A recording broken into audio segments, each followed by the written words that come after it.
Je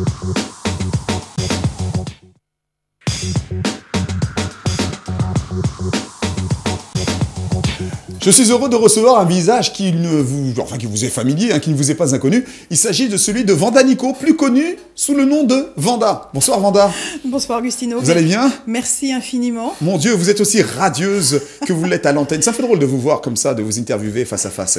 Je vous dis pas aussi, j'ai le tract. Ah bon, moi aussi j'ai le tract, du coup, vous me donnez le tract. Vanda, vous êtes martiniquaise, vous êtes guadeloupéenne, vous êtes née en Guadeloupe de parents martiniquais et guadeloupéens, vous mettez tout le monde d'accord. Absolument, voilà. Comme vous venez de le dire. Oui, alors la Guadeloupe, pour vous, les Antilles, ça évoque quoi? Oh là là, le pays des rêves, le pays de la mer, le pays où tout le monde s'éclate, mais surtout le patrimoine culturel que nous avons. Et qu'en avez-vous gardé de ce patrimoine culturel? Beaucoup de choses, hein, énormément. Oui, écoutez, vous savez que il y a eu dernièrement des manifestations du LKP, donc ça prouve quand même que la Guadeloupe a besoin de parler d'elle-même, sortir de son identité. Il y a cette recherche identitaire qui fait que voilà pourquoi le patrimoine est là. On a aussi le vieux Rhum, on a aussi nos cuisinières de la Guadeloupe qui sont venues il n'y a pas très longtemps à la foire de Paris et qui ont pu montrer leur savoir-faire gastronomique. Mon ventre s'en rappelle. Ah oui. Et ma mémoire aussi, et puis toutes ces couleurs, toutes ces femmes avec ce créole authentique, je crois que, puis la littérature aussi, qui fait que j'aime cette Guadeloupe, chère à mon cœur. Mais mon Dieu, mais vous parlez comme une journaliste, parce que vous êtes journaliste, mais on va y revenir dans quelques instants. On va parler un petit peu de vous, parce que les téléspectateurs connaissent la présentatrice et journaliste, mais on ne sait pas forcément tout ce que vous avez fait avant, et vous êtes comme le volcan hein, de la Guadeloupe, ça foisonne, il y a un magma au fond, ça c'est bien une marque de fabrique ça. Absolument, parce que je suis née à Saint-Claude et à côté du volcan. Mais comment vous avez fait pour le deviner? Non, c'est comme ça, clac. On se renseigne, on étudie, on travaille, on soit les invités, il y a un minimum. Vous m'épatez, parce que je suis née à côté du volcan et c'est vrai que je suis une boule de feu. Voilà, la soufrière est ici avec nous. Absolument. Bon, alors vous étiez danseuse. Oui, Agustino. C'est incroyable ça. Oui, c'est sûr. On dirait pas comme ça. Le physique reste. Oui, vous avez quand même gardé une certaine grâce, une certaine stature, un joli port de tête. Merci, et que j'entretiens avec les cours. Ouais, c'est vrai que j'ai été à New York, de l'âge de... Vous avez fait partie de la compagnie d'Alvin Ailey? Pas vraiment, j'ai été dans son école. Et pendant 5 ans, j'ai eu une bourse de Paris à l'école de Ricodome, qui se trouve à la place de Clichy. Puis à cette époque-là, quand vous avez 20 ans, il fallait passer des concours, avoir des bourses. Mais vous savez que cette école, ce n'est pas rien, celle d'Alvin Ailey. Ah oui.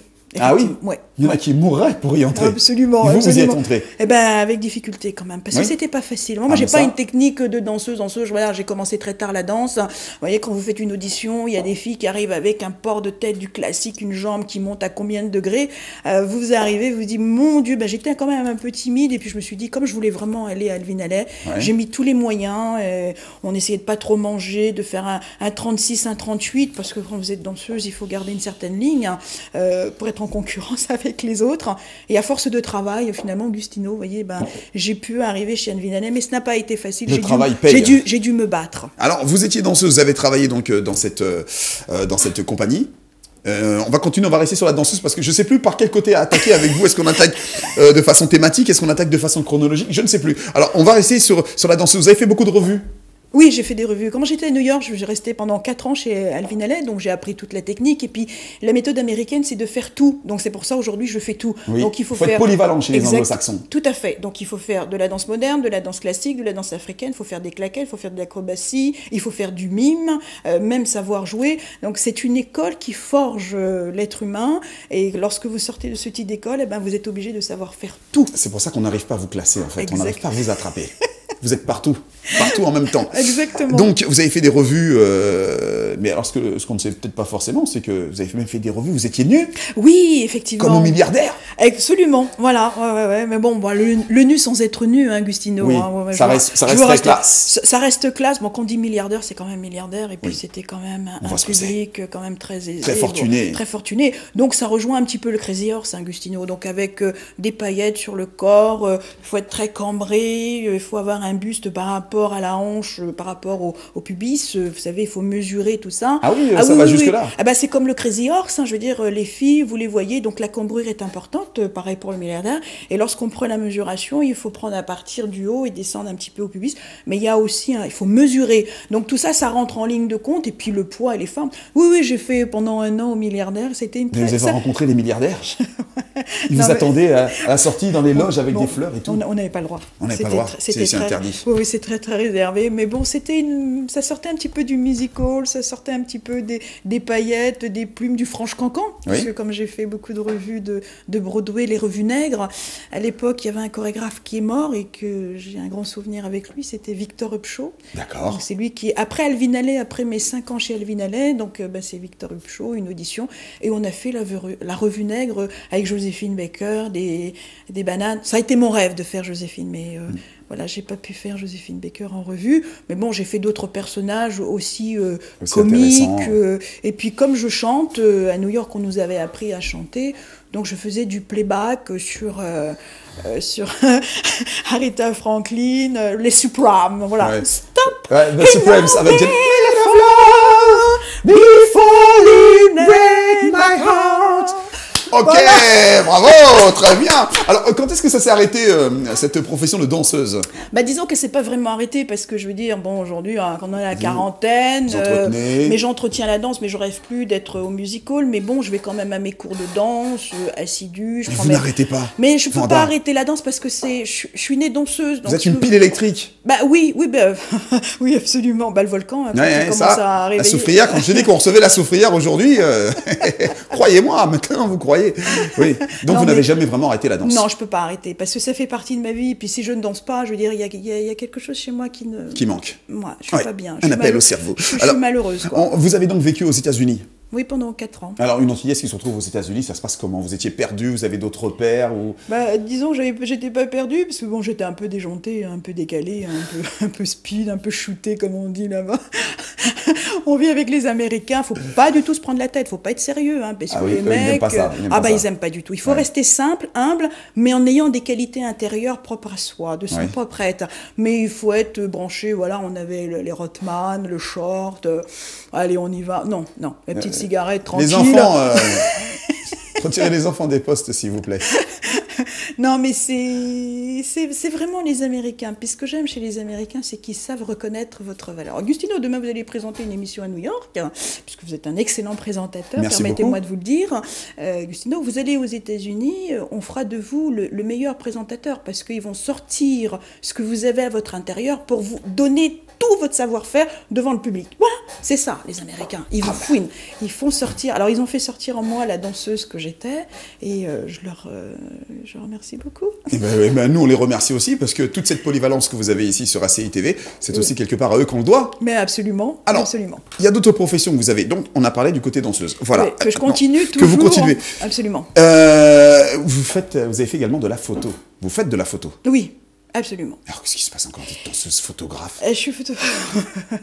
Oui, je suis photographe. Non, vous êtes incroyable. Mais j'étais mannequin aussi. Vous étiez mannequin. Oui, ça aussi, on va y venir. Ouais, d'accord. Alors, la photo, c'est parce que dans ma famille, il y a déjà de très grands photographes. Ah. Oui. Alors, il y a un magazine qui s'appelle Crayola. Oui. Et il y a un très grand photographe connu qui s'appelle Charles Riadel. D'accord. C'est mon cousin. D'accord. Le monde est petit. Vous le connaissez? Je vois qui c'est. Vous le connaissez? Je vois qui c'est. Bon, vous voulez pas me le dire. Non, mais je n'en dirai pas plus. Cette émission vous est consacrée. Je vous en prie. Alors donc, c'est grâce à lui que vous êtes, ou à cause de lui que vous êtes mis dans la photographie, ou vous êtes toujours baigné là-dedans? J'ai baigné dedans, parce que vous avez un cousin, une famille qui fait de la photo, vous voyez les photos, vous voyez prendre en photo. Mais c'est vrai, la photo n'est pas venue tout de suite, elle est venue beaucoup plus tard. Il y a eu un déclic. Parce que vous étiez mannequin avant, puis après vous vous êtes dit, bon, et moi maintenant, pourquoi pas faire de la photo? Exactement. Voilà. Donc vous étiez également mannequin. Oui. Alors comment c'est venu ça? Quelqu'un vous a repéré dans la rue? Exactement. Paco Rabanne. Paco Rabanne. Oui. Je faisais de la danse. Comme je vous ai dit, ma première profession, c'est la danse. Et je tiens à être danseuse et je resterai toujours danseuse. Je ne me considère pas du tout comme un mannequin. Parce que la danse, on s'exprime, c'est le corps qui parle, ce sont les émotions. Lorsqu'on dit de faire un plié, on fait un plié. Il y a il y a un bien-être que je sais pas. On est dedans. Moi, le plié, je le connais, mais qu'au repassage. Mais c'est pas un bien-être. Je sais pas si on a des photos. Ce serait bien que. J'ai pas des photos de danseuses de vous n'avez pas les photos de danseuses. Non, j'ai pas. Donc vous avez rencontré Paco Rabanne. J'ai rencontré Paco Rabanne aime beaucoup les femmes noires.